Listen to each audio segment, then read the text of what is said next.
I'll be able to look into the night sky and see our work up there, with the Big Dipper, the moon, and the stars. I got to see a man walk on the moon. My kids deserve to see something as inspiring.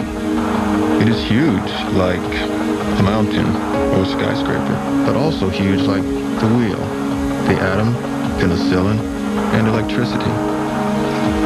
Still to come. NASA and its worldwide partners will soon launch the first stages of the International Space Station. On November ABC News special, John Glenn in Space, Back to the Future, will continue after this from our ABC stations. In Space, Back to the Future, once again, Peter Jennings. Just to remind you a little bit, the new generation, of what it was like in the old days when the space race was very much in a Cold War environment. They used to be worried at launch time, Mercury launches particularly, that some of the Russian trawlers off the coast might actually try to interfere with the launch. That's how tense it was in those days. Today, very calm, other than the normal anticipation. They're still in a hold, but they're going to resume the count in about a minute and a half. So says the launch controller, or the voice of launch control, Linda Malone, which basically means that the chairman of the management team has decided that all is well and no one is seeing any problems, so that the count can resume. President's down there. President Clinton's arrived down at the Cape. He's already had something to say. He said he was very thrilled by the whole thing, and he is just very glad that John Glenn was brave enough to do it. Brief extension of the hold now, which is rather good for us, because with all this talk about John Glenn today going into space and his age and what he's going to contribute, we thought we'd give you some sense at the beginning here with our correspondent, ABC's Ned Potter, what Senator Glenn is going to be doing once they actually get into orbit. The engineering channels. By the time he goes to bed tonight, Glenn will have 21 different lines attached to his head and body to record how well he sleeps in space. But astronauts often have trouble sleeping, as do many older people. So in addition to the sleep net on his head, which Glenn will wear to monitor brainwave activity, there's a tiny radio transmitter to measure his temperature. And since you've swallowed it, it's your core body temperature. There's a vest to record the rise and fall of his chest, a little fingertip monitor to measure the oxygen level in his blood, even a motion sensor on his wrist to record how restless he is before he nods off. Muscle loss is another problem shared by astronauts in space and the elderly on the ground. The body uses the muscle as a stored source of energy. So lean body mass, nitrogen is lost. Glenn's second major experiment will study how the protein in his muscles is broken down under the stress of weightlessness. By the time he lands, Glenn will have provided 24 urine and blood samples. Glenn will also take part in 8 other experiments, measuring changes in his body such as balance, bone density, heart rate, and blood pressure. All of these are things that occur to the younger people in space, and it also occurs to the elderly right here. Glenn hopes these experiments will help answer questions we all want to know. What makes our bodies age? Ned Potter, ABC News. Performed earlier in the count. That's the voice of Linda Malone, as we said, at Launch Control. She says that the hold is going to be continued for a couple of minutes now because, for reasons they don't yet understand, the main alarm was actually sounded. Don't know where Lisa Malone is in Launch Control, but that's it. They're running through all of their systems again. And as the pressure increases, the environmental control engineer here in the flying room monitors the status of the test. The higher the normal pressure in the crew module causes alarms in the cabin to go off. This serves as a test of the orbiter's caution and warning system. So maybe it was only a test of the actual caution and warning system. But they did say that it was going to be extended for just a moment, this hold for just a second. Gene Cernan, this will come as no surprise, I assume, to you, even though things go so smoothly with the shuttle, right? Well, you can always expect these holds. That's why we have built-in holds, so they can do things they didn't expect to have to take care of. But every once in a while, you know, you get an unexpected hold. Wally can attest to that. He's had his share of them, certainly. And we did as well on our Gemini flight. And again on Apollo 17, we held out there at from about 9:30 at night till after midnight before we were able to go. Just remind us, you, Gene, and then you, Norm, for example, if you would, or Wally and Norm, all of you, what it was like to sit on top of an enormous gas tank like this waiting to go. Gene? I never really felt the danger of it all. You never really thought of it. I didn't, at least, because, I mean, it was, you know, I had a love affair by that time with that Saturn V. It was going to take me to the moon. And I just was thinking more about what was going wrong. Could I get it fixed? Were we going to get off that night? The anticipation of not going bothered me more than sitting on 4.5 million pounds of liquid explosives. Norm, I suppose, having spent 111 days up on board the Russian space station, that you're maybe the most patient man of all here. But did your heart rate change, do you recall, in the moments before liftoff? Well, I'm sure it must have, and talking about sitting on all that fuel, it didn't really hit home until my first launch delay on my 89 flight, and as we were safing the vehicle, the commander, Dave Walker, turned and he said, "Now, don't anybody forget, we're sitting on a bomb here," so it brought it home. And Wally, take us back again, if you would, to the early days of Mercury. Give us the sense that you and John Glenn experienced in the 62 flights. I mean, nobody, to be quite frank, ever knew for sure that you guys were going to come back alive. It's rather interesting. Just the other day I made note of the fact that of the 4 existing Mercury astronauts, all of us flew on Atlas off Pad 14. So apparently it was the safest place to be for an astronaut. Flight director. I don't think I can sell that. But you know, we all thought of you in the country, as we said, as the leading warriors in the space race, and it was all about race with the Russians at the time. What got my attention, though, Peter, was on the Gemini, where a plug pulled out after the Titan II booster started, and my choice was to eject or believe I had not lifted off. All the electronic signals said liftoff, the clock has started, when in fact it had not. Did you actually feel at the time that if you had to eject, you could get out and take your chance with the snakes and the crocodiles out of the cave? It was a rather poor alternative, I agree, but I'd rather not blow up on the launch pad. The shuttle has one built-in safety system after the other, and though we don't want to dwell necessarily on Challenger today, the United States has been very lucky. It's only ever had this one disaster in space. Apollo 1 on the ground, of course, burned. Is the confidence level just enormous in the shuttle? I think we'll turn to Norm for that. Norm? I think people feel pretty good about the shuttle, especially with all the changes that were made after Challenger. And speaking of the ejection system, I actually flew with a flight engineer on my Russian flight who had one blow up on the pad, and the ejection system worked just fine. President Clinton down here with Mrs. Clinton today. The President, as we said a little while ago, very enthusiastic that John Glenn is going up today, and said he was thrilled, and he was just glad that John Glenn was brave enough to do it. There's never been any doubt about his bravery, of course. A little different this time, Wally, too, in that families are allowed to come. My recollection, in the early days, they kept your families away from you. That's quite true. They typically retreated to our private home and then had other wives and children come join them for moral support. It was a pretty small family, of course, and I might add we all try to keep the press from getting inside our houses in those days, too. We actually were always looking for you at other places, too, not just in your own houses. It was a pretty wild and woolly time of space flight and space coverage. Haven't had a word yet from Jim Oberg, our ABC News space consultant, who's over there at the Johnson Space Center in Houston at the moment. Jim, you've always been a little skeptical about the public relations notion of this. As you look at all the enthusiasm this has generated today, have you any second thoughts? I certainly do.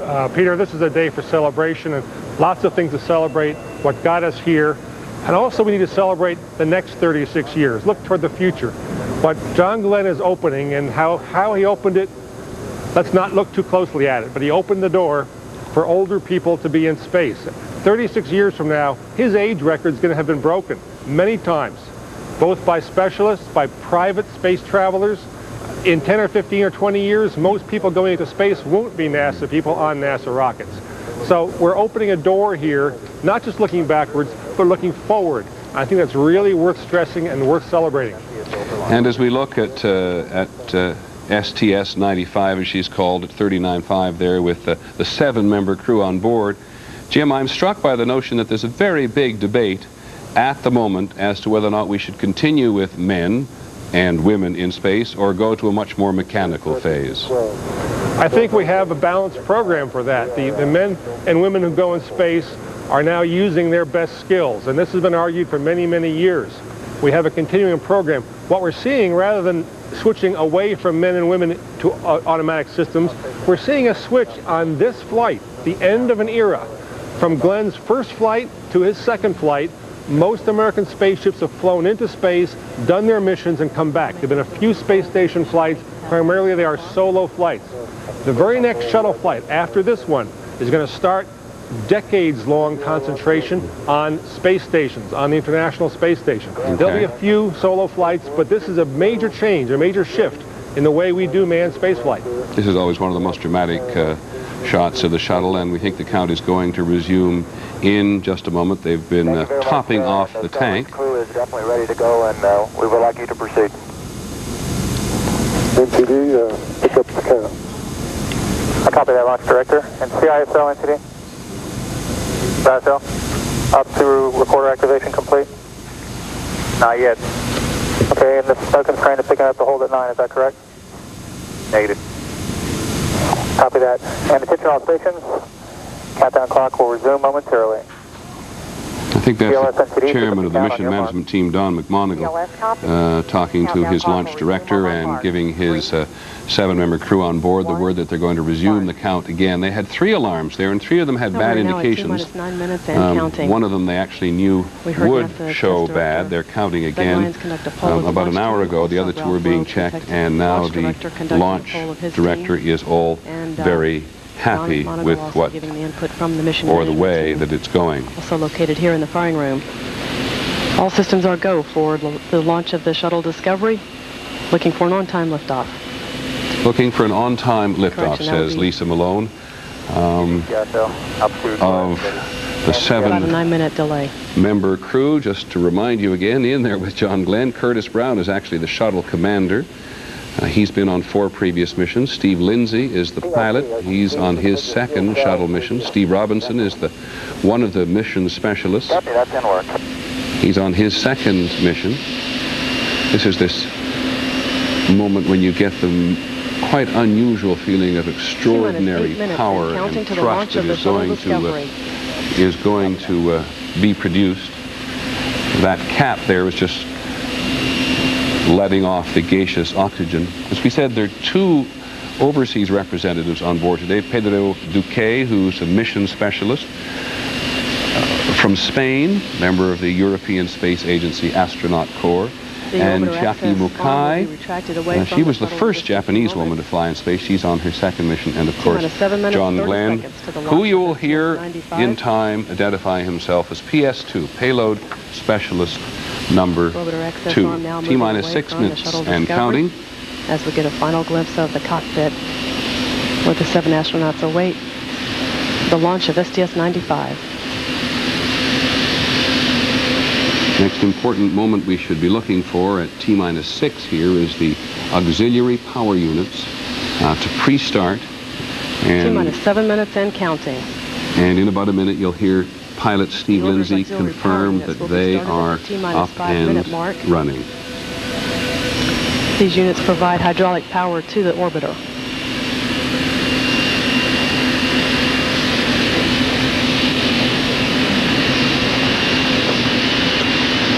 The shuttle's 3 main engines will be started at the T-minus 6-second mark. They will come up to full thrust, and right at the T-minus 0 point, we will have the boosters ignite, and the shuttle will lift off. We said earlier it was Scott Carpenter who'd wished John Glenn Godspeed on his original flight, and he said it again today. Good luck. Have a safe flight, and to say once again, Godspeed, John Glenn. Enormous crowds along the edge of the Atlantic there, including a lot of older Americans or elderly Americans who come here to see John Glenn go into space. One man said this morning it's like Woodstock except for old people and without all the rock music. but there's a very large crowd there looking way off into the distance from Titusville, Florida there. Way on the other side of that water there, you'll just see the launch pad come into view. The APU pre-start complete. 3 great talkbacks. OTC copies. I'm going to fall on Gene Cernan here again, who's been with us on ABC so many times. Gene, just explain to space novices here who've actually never been this focused on a launch. A lot of Americans haven't been this focused on a launch before. Exactly what happens in a shuttle launch just as they go into another hole. They're going to go to another hole. Gene, tell us actually what happens. Well, when we picked up that last hole, I don't know about the crew, but my pulse rate started going up, Peter. And I think that's the same thing that happens. They're going over some final... and holding.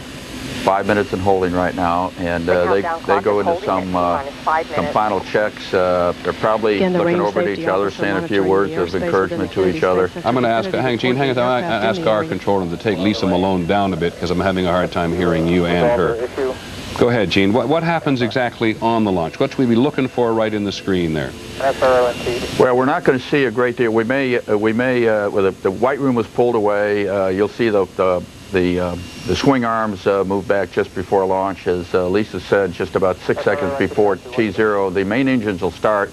They'll come up to full thrust while the shuttle is still held on the ground. And once those solid rocket engines light off, it's gone. It goes off much quicker than the Saturn V and Apollo ever used to go. Took us 15 seconds to clear that tower over there.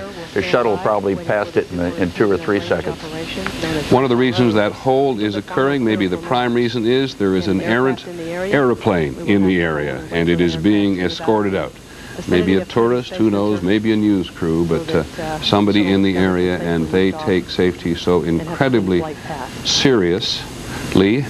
But it is not normal to have a hold at this particular point, but they want to make sure that that aircraft and everybody else is absolutely clear of the area before the launch goes. Chris Kraft, does that sound familiar to you? Errant aircraft in the region? It certainly does, and that Russian trawler sounded familiar to me, and the APU place is the place to hold here. They don't want to start those APUs until the vehicle is really ready to go, because they don't want to waste any fuel that supplies that system. So they don't want to go past 5 minutes until the airship is really ready to go. The APU is the auxiliary power unit, which is basically what is keeping the shuttle powered on the ground? No, that's what drives the hydraulic system on board the spacecraft and moves the control systems and the 3 engines in the back end of the shuttle orbiter. So give us your version, your flight director again for us today here.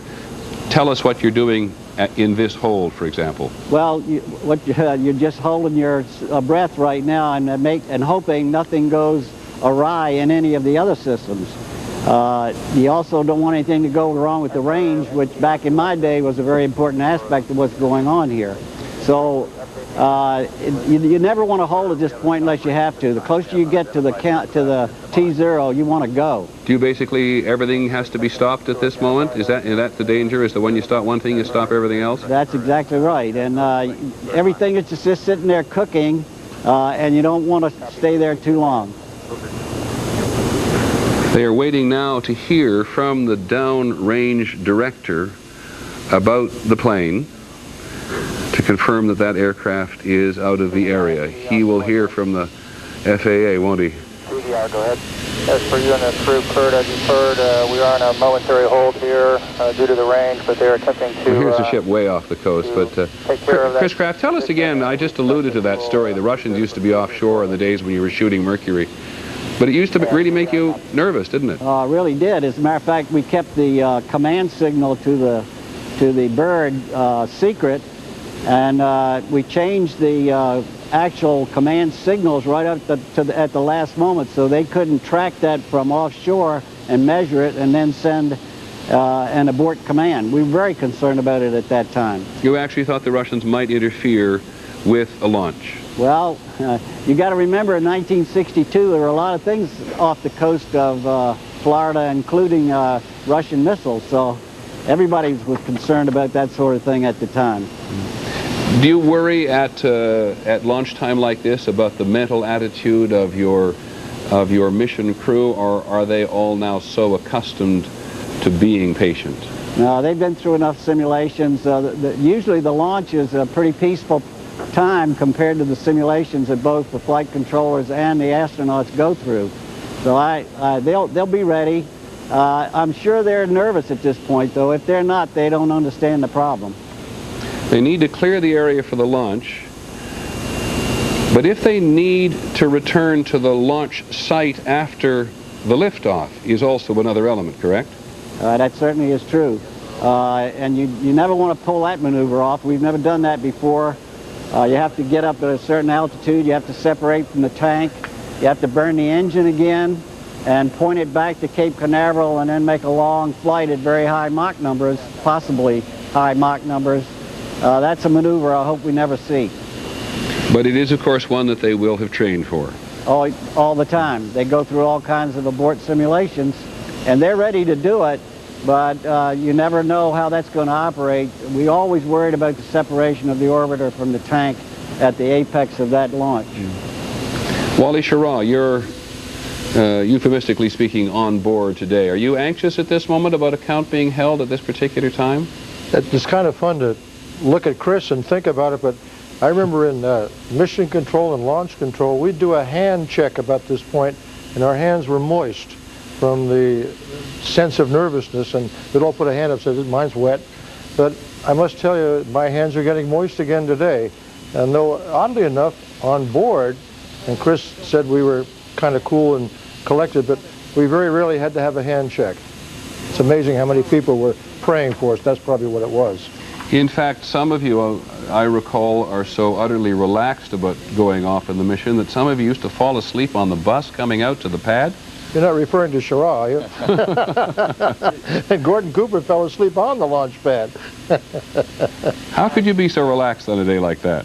I think we knew everything we had to know, and it was just a case of trying to have some quiet time. I had a young doctor who kept trying to talk to me, and I had my suit closed up, and the only signal I could make was to shut my eyes, which meant, please stop talking to me. The next thing I know, it seemed like a millisecond. He's nudging me on the shoulder and saying, Wally, we're at the launch pad, let's get going. Oh, my goodness. Peter, some of those Lisa Malone tells us in launch control that they can hold at T-5 for 2 hours if they actually need to. I think that's Lisa Malone, to be perfectly honest, in the white there, but I'm not altogether sure. Anybody on board here recognize Lisa Malone? Gene? No, I don't recognize her, but what I was going to say about Wally's comments, you know, we're not quite as macho as we used to be, and when you talk about going to sleep on the pad and ho-hum, launch when you're ready kind of thing. Let me tell you, I'm with Chris. If they're not a little nervous, if the blood pressure and the heart rate isn't up a little bit, then maybe we ought to get someone else on board, because it's more than that. When you're out there, it's not a ho-hum, it's not routine.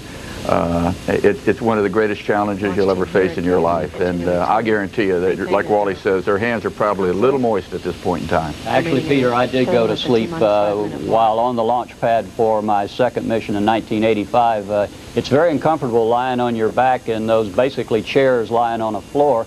So the commander gave me permission to unstrap. I was a flight engineer, and I put my head on the center console, went to sleep. The sort of collegial way, or are you just responding to what launch control tells you?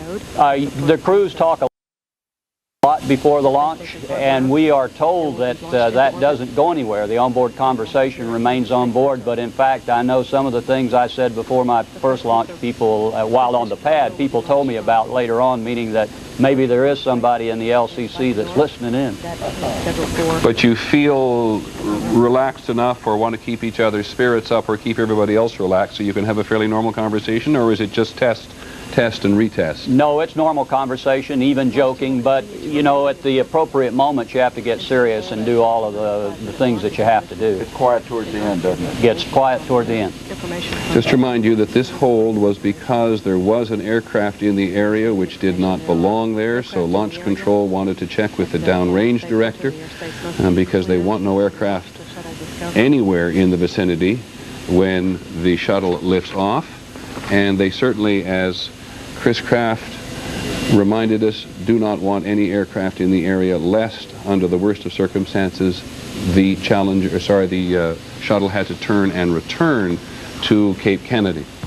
Just to remind you again who is on board along with John Glenn. Curtis Brown is the shuttle commander. He and Stephen Lindsay, the pilot, will be doing all of the communicating at the moment with launch control. Stephen Robinson is the mission specialist and the payload commander. Scott Parazinski, another mission specialist. Pedro Duque, the mission specialist from Spain. Chiaki Mukai, the payload specialist. And, of course, John Glenn. The others, as we said earlier on, have all been pretty good-natured about allowing this be John Glenn's mission. We think they're going to pick up the count again. The aircraft is clear. DLT, OTC, perform APU start. Copy that, in work. The auxiliary power unit's now going to be started. Good sign, Chris Kraft. Copy, reconfig, in work. 4 minutes, 38 seconds, 7 seconds, and counting again for STS-95. Mrs. Clinton there, like everybody else, several miles away, but if she has not been to a launch before, remind us, Gene Cernan, she will feel it, won't she, with that distance? She'll see it and she will feel it, Peter. That's one of the great things about a launch. You see it first, and a split second later you hear it, and you almost get blown out of your shoes. It's so terrific. The weather is excellent. Mid 80 degrees in Florida today, a good all down range and up range. As we said, even though there were 12 major delays when John Glenn first went up in 1962, there no major delay anticipated on the shuttle today.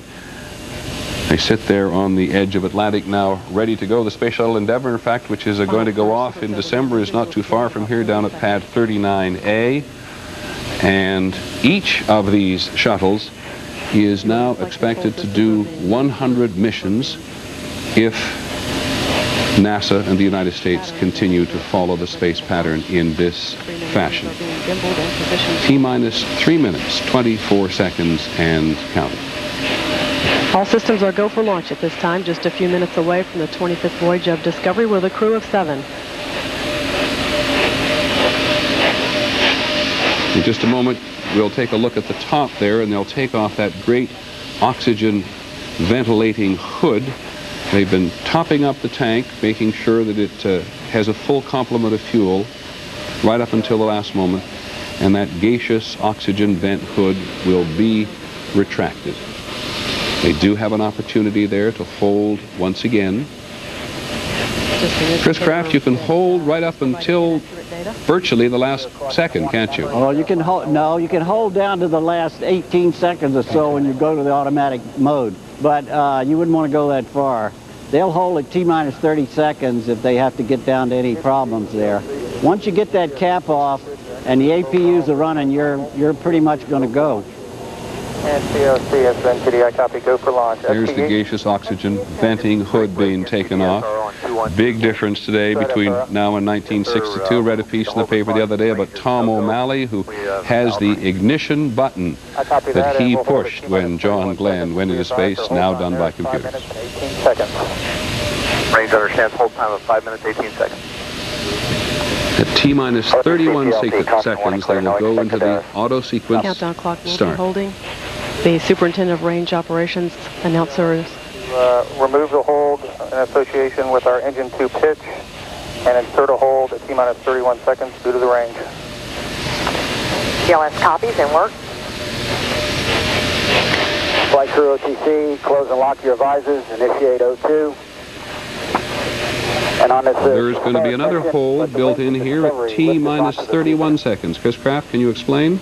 Yes, when you get to T-minus 30 seconds, when you get into the automatic launch mode, from there down to liftoff, it's all automatic, and you don't want to push that button until you're ready to get serious about going. The problem they got here is they only have so much APU fuel.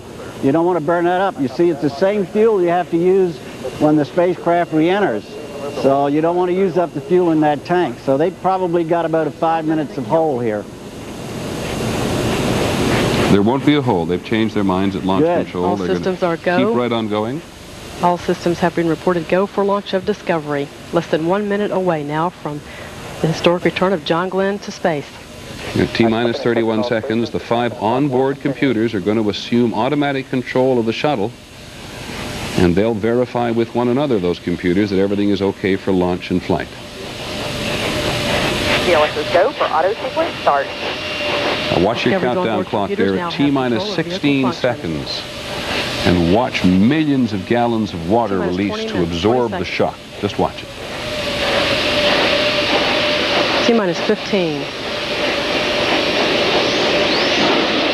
T-minus 10, 9, 8. We have a go for engine start. 5, 4, 3, 2, 1. Booster ignition and liftoff of Discovery with a crew of 6 astronaut heroes and 1 American legend. Houston Discovery, roll program. Roger, roll, Discovery.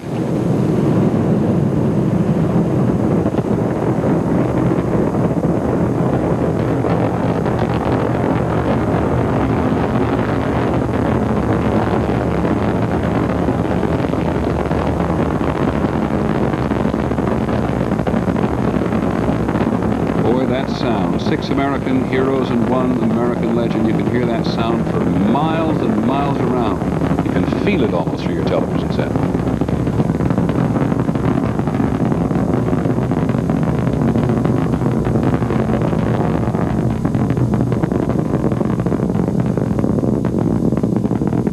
T plus 48 seconds. There'll be an absolute maximum G-force. This is the maximum pressure. Much less pressure than John Glenn experienced in the old days, but an awful lot of it. Roger, go with throttle up. 53 seconds into the mission. Go with throttle up. Put the power on.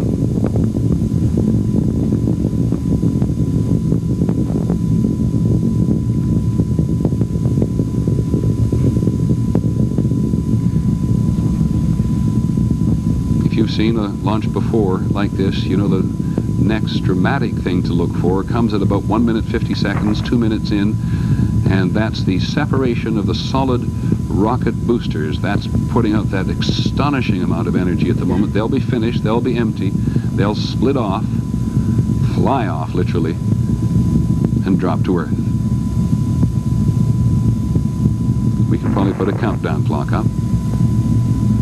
1 minute and 50 seconds into the flight. Discovery now at an altitude of 25 miles, traveling at a speed of 2,900 miles an hour. The next event will be burnout and separation of Discovery's twin solid rocket boosters. And there they go. They're done for.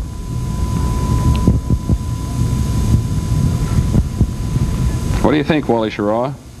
That is really something to see. To see those things separate on time, and the photography we're getting these days has improved, by the way, in the years we've been watching space flights. Still informing the crew that in the event of a single engine failure, Performance nominal. Copy, performance nominal. Discovery could now reach the transatlantic abort site at Banjul. However, telemetry indicating all 3 engines continuing to perform well, and Discovery's performance to this point, 2.5 minutes into the flight, has been as expected. Discovery now traveling at a speed of 3,500 miles per hour at an altitude of 43 miles. Downrange from the Kennedy Space Center, 70 miles. All systems are continuing to perform well. You're now listening to the voice of Mission Control, I believe. Gene Cernan, impressions? You know, when I saw that, Peter, I changed my mind. I want to go. You told me the other day you didn't want to go. Been there, done that, you said. I changed my mind. I haven't done this, so I think I want to go. I want to get in line. Okay. I really wonder what John's thinking now. He's just got to be, I can't get into his head, but I want to ask him when he gets back. Norm Thagard, these first 8 minutes are the riskiest in this phase of the flight. Explain to us why. When you're on a rocket, that's got to be the most dangerous part of anything. If there's something more dangerous than being on the rocket as part of a mission, I'd like to know what it is.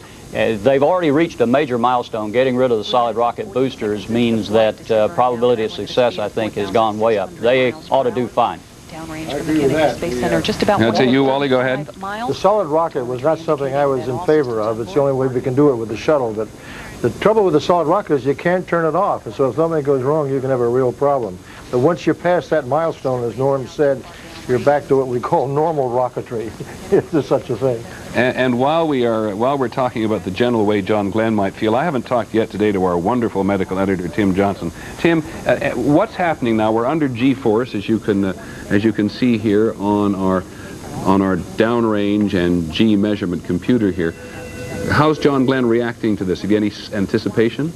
Well, I think any physician would wonder how the cardiovascular system is doing. That is, as a normal person on Earth would react. As we're reacting watching. Our palms are sweaty, our heart rate must be changing. I think the immediate effect that any physician would wonder about is what's happening to the cardiovascular system, especially in a 77-year-old person. This is actual flight information you're looking at in here, including the data in the cabin, including the G-force, which the astronauts are presently experiencing. You can see on the upper right-hand side, 4 minutes, 54 seconds into the flight, the altitude, the speed, 6,600 miles per hour, and then on the left there, just off the green into the map mission, 3.5 minutes of powered flight remaining. of the U.S., you can see actually what it looks like in terms of downrange. Millions of people all over the country watching this today. I think we can actually get a shot of John Glenn High School out there in New Concord, Ohio, there among any number of people who have gathered today to watch this launch. Reminding you, this is not the high school John Glenn went to, but this will remind you of how much of a hero he is at this high school and other things named after him. 308 miles. Officers on board are continuing to perform well. Just about 3 minutes of powered flight remaining. It is still so clear, such a beautiful day down there at the Cape, that using these long-range cameras that Wally Schirra referred to, you can still see the shuttle up in the sky. Engine still up and running on board at Discovery. That call was that Discovery could make it to the transatlantic abort site at Banjul in the event that 2 engines should fail, but all 3 engines are continuing to perform as expected. Discovery now downrange from the Kennedy Space Center 385 miles, traveling at a speed of 9,100 miles per hour at an altitude of just about 68 miles. Let's have a look at it again, and as we do, perhaps Chris Kraft, you'll take us through what looked good to you from the very beginning. It looked outstanding, and besides that, Peter, I'd like to tell Wally that those solid rockets are the escape rockets on the space shuttle. That's the reason we went to solid rockets, was to make sure that during that first 100,000 feet we didn't have to count on those 3 engines in the back end. Then you could possibly fly the thing back. That was the bad part about the Challenger accident. Are the 3 engines in the shuttle itself actually running at the moment, or are they just coasting? All 3 of them are running, and you want them all 3 to run to the what they call sustainer engine cutoff, or SECO, when all 3 will cut off. That's when you separate the spacecraft from the tank. Is just at the time those engines cut off. Let me tell you, it's a hell of a flight. I don't know about those guys down there, but sure had me worried about the situation. This engine power continues for a full 8 minutes and 30 seconds. A full 8 minutes and 30 seconds, all 3 engines running. That's the reason you keep hearing them talk about an engine out condition. You see, if you had an engine out, you wouldn't be able to reach orbit if you lost an engine at a certain point, and then you could lose 2 engines and finally get into orbit on only 1 engine. That's what they were describing there. So these guys are looking just about as good as you can at the moment. They're perfect. And at 7 minutes and 40 seconds after liftoff, looks pretty damn good to me. They're 730 miles downrange, going 114,000 miles an hour. Right, and actually they're peaking. They're going over the top as you get near the top. As the engines cut off, it's almost pointing back to the Earth. And remind us again how high you need to go to get into Earth orbit there? And somewhere around 100 miles at cutoff.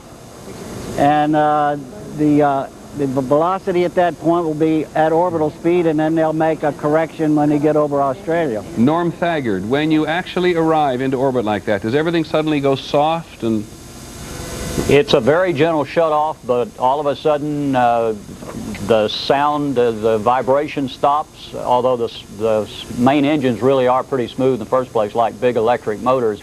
And the only way you know you're in orbit, because you're still strapped in, I took a pencil and just released it, and it floated in front of me, and I had to laugh because I thought that was the silliest thing I ever saw. All right, we've had main engine cutoff. Cutoff and separation of the external tank confirmed by the booster officer here in Mission Control. So this mission is going into orbit, no doubt about it. Discovery in orbit, John Glenn in orbit for the 2nd time in his life, currently at an altitude of just about 72 miles.